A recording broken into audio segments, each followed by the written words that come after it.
my name is Karina, this is Creative Everyday Life, and today I just watched a video from Rain Country about how to oil in all your wooden things.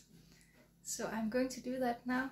I will leave a link for her video. She has a lot of great information about why and how you should do it.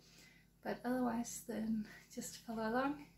I'll also be making some cheese, but I have made a couple of videos about that, so I'm not going to go into detail with that. But yes, follow along.